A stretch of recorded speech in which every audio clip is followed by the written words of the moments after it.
Rachel Zegler's rise to stardom is almost like something out of a Hollywood fairy tale. One minute, she's a teenager belting out covers on YouTube. The next, she's snagging major awards and starring in blockbuster films. It's like a dream come true. Or is it? Fame may look all glittering and magical, but it comes with its own set of challenges, especially in the digital age. But here's the twist. Rachel's rise to fame wasn't just about awards and accolades. No, it came with a side of drama, a series of controversies, online backlashes, and some pretty ruthless public scrutiny would soon turn her from Hollywood's golden girl to one of the most polarizing figures in entertainment. How did Hollywood's new princess end up in the center of such a dramatic fall from grace? Stick with me as we pull back the velvet curtain on this modern-day cautionary tale. Trust me, this one's full of twists. Rachel Zegler's story begins in Hackensack, New Jersey. Do you have a terrible audition experience? I do. I do have a terrible audition experience. What is it? I was actually, oddly enough, auditioning for a Broadway show of a very famous Broadway musical that was having a revival, and the producers and directors were ordering lunch while I was singing. What? It was so Like, horrible. actually, while you were singing a song? Yeah. I booked West Side Story a week later, though. A place most people wouldn't expect to be the origin of a future Hollywood star. But Rachel wasn't just any teenager. She had raw, undeniable talent. In high school, she was the girl who would belt out covers on YouTube, captivating anyone who stumbled across her videos. Her big break came when she was selected from a pool of over 30,000 hopefuls to star as Maria in Steven Spielberg's West Side Story remake. Imagine that. One moment, she's uploading videos to her bedroom, and the next, she's working with one of the most legendary directors in Hollywood. The film was a hit, and Rachel's performance was praised as nothing short of revelatory. She made history, becoming the youngest actress ever to win a Golden Globe for Best Actress. Hollywood was all in on Rachel. She became the fresh, diverse face of the industry's future, a symbol of progress and inclusivity. Critics hailed her as the next big thing, and it seemed like the sky was the limit for her.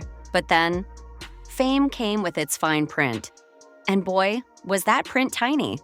In 2021, Disney announced Rachel Zegler would be starring as Snow White in a live-action remake of the iconic animated film. At first, it seemed like the perfect next chapter for her fairy tale career. A Latina actress taking on the role of one of Disney's most beloved princesses? It felt like a win for diversity. Everyone on West Side Story has so much stuff. Ariana DeBose has like a poster from the set. I have nothing. That's amazing. I have nothing. You from have my first memories. movie. I do. I have memories. I got a boyfriend out of it. Like, That's a lot. You got the That's what I stole from you the took something from the set. Yeah, I got a boyfriend. I got a best friend. Yeah. A sign that Hollywood was changing for the better. But, of course, not everyone saw it that way. Fans of the original Snow White film, released in 1937, were not so thrilled. The movie's Snow White was famously pale-skinned. Skin as white as snow. And casting a Latina actress in the role, that felt like a rewrite of a core element of the character.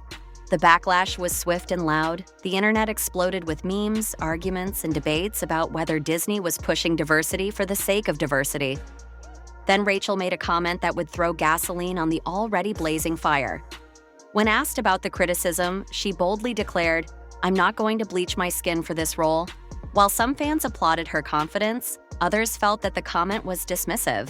Instead of calming the situation, Rachel's words made things worse. What could have been a discussion about diversity quickly turned into an all-out war over Snow White's complexion. But that wasn't the end of the Snow White drama. Oh no, Rachel wasn't done stirring the pot. In a promotional interview, she took aim at the 1937 Snow White film itself, calling it extremely dated. And then she went after the prince. Specifically, she criticized his behavior, calling it stalkerish. Now, Rachel may have thought she was trying to hype up her modern feminist take on the character, but the internet wasn't having it.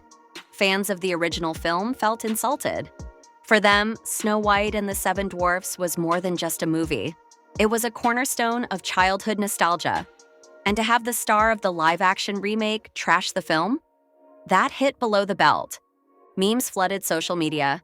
One viral post read, "If you hate Snow White so much, why not remake Frozen and rename it Chilly Independent Woman?" I had no idea what I was auditioning for when I auditioned. So it's a kind of a hilarious question to say, like, what drew you to the material? Is that, like, I didn't realize that I was reading lines of Dopey.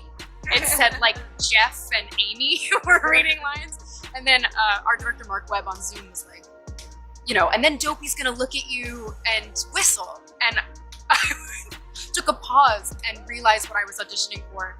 And then it became like, I will elbow everyone out of the way to play the part. Ouch. Suddenly, Rachel wasn't just an actress playing Snow White. She was the symbol of everything that people felt was wrong with modern Hollywood. She was the face of what they saw as a political, overly progressive agenda. If you thought things couldn't get any messier, just wait. Disney decided to make some more controversial moves with the Snow White remake. In an attempt to modernize the story, the studio announced that they would be replacing the traditional seven dwarfs with CGI characters. They also chose not to cast actors with dwarfism for the roles, which sparked a backlash from actor Peter Dinklage and other actors with dwarfism. The response was loud and passionate. Some actors argued that Disney had robbed them of roles and perpetuated stereotypes by opting for CGI. The outrage grew quickly, and while Rachel had no direct involvement in this decision, she became the face of yet another Snow White-related controversy. Even though she didn't make the casting choices, she was now associated with the backlash. And that's the problem when you're at the center of a high-profile project. Everything becomes your responsibility. But Snow White wasn't the only thing that put Rachel in the hot seat. Am I in my villain era or in my hero era? I hope I'm always in my hero era. I think we should all be in our reputation era. Jennifer Lawrence did such an incredible job as Katniss Everdeen, and so getting to step into those shoes in any capacity is a huge honor, and also felt a little bit nerve-wracking, but really amazing. If I had to compete in the Hunger Games in real life, my strategy would be to run and hide and stay as quiet as possible, and hopefully during the campaign process, I will have won the hearts of millions, and they would send me food. Love that. Thank you. On social media, she frequently voiced her opinions on political and social issues. She didn't hold back when it came to her thoughts on Donald Trump, his supporters, and other hot-button topics. One tweet in particular caught fire. In it, she called Trump supporters a stain on America. While many people applauded her for speaking out, others felt her comments were unnecessarily divisive, especially for someone who represented Disney, a brand that prides itself on family-friendly values. Conservative commentator Megyn Kelly didn't hold back, calling Rachel a pig and accusing Disney of alienating half of the country's audience by supporting her. At this point, Rachel had become more than just an actress. She was now a lightning rod for political debate. Her comments about Trump supporters, combined with the Snow White controversies, made her a target for people on both sides of the political spectrum. The backlash wasn't just confined to social media. As the controversies mounted, the hashtag #SawWhere_Rachel began trending on Twitter. Fans of the original Snow White film, as well as those who were critical of Rachel's outspoken nature, called for Disney to recast the role. Some fans made serious suggestions for replacements, like Lily Collins. Others, well, not so serious. One post suggested they should just use animatronic princesses. The pressure on Disney was immense. The studio was caught in a lose-lose situation. Recasting Rachel would risk accusations of caving to mob outrage. That being said, I was still very scared to approach. It was at a fashion show, and those are really weird things to go to. Hunter can attest. It's really strange. And I kind of just said, I just feel weird if I didn't say hi. And she was really, really nice about it. And then we took photos. And what you don't see in that video of us taking pictures together, you can't hear her say it, but she's like, let's take another one where I'm strangling you and saying, you'll never take my part. So she's great. But keeping her could alienate fans, risking the success of the movie and Disney's reputation. The internet was demanding action. But what could Disney do? Faced with relentless criticism, Rachel tried to defend herself in interviews. She clarified that her comments about Snow White were taken out of context. She claimed she wasn't disrespecting the original film, but rather trying to modernize it for today's audience. But her defense wasn't convincing to many. Instead of diffusing the tension, her responses often came across as defensive and more combative. To her supporters, Rachel was a young actress who found herself in an impossible situation. To her detractors, however, she seemed to be digging herself deeper with every comment. Either way, it was clear the damage had been done. The release of Snow White in 2025 will be a pivotal moment for both Rachel Zegler and Disney. It's really wild because my life has changed exponentially since starting to do this movie. I got the call that Alan wanted me to do just like scratch vocals and kind of experiment with the music for him and Michael Cosrin and Glenn Slater in January of 2020. So I had just wrapped West Side Story, so my life just looked so much different. I still lived at home in New Jersey. I made a little makeshift ISO booth in my attic because of the pandemic, and I was recording these songs in hopes that maybe I would get to be in the movie, but not with the expectation of actually getting the part. And so getting to grow with her and getting to grow with this movie has been so amazing. If the film succeeds, it could be a major redemption for Rachel's career, quieting her critics once and for all. But if it flops, well, Rachel could find herself relegated to Hollywood's long list of could-have-beens.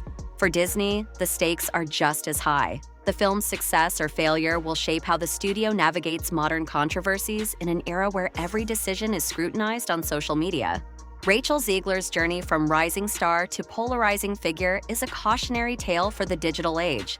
It's a reminder that fame can elevate you to unimaginable heights, but it can also tear you down just as quickly. Whether she's a misunderstood heroine or the architect of her own downfall depends on who you ask. One thing's for sure, this saga has all the ingredients of a Hollywood blockbuster, minus the happy ending.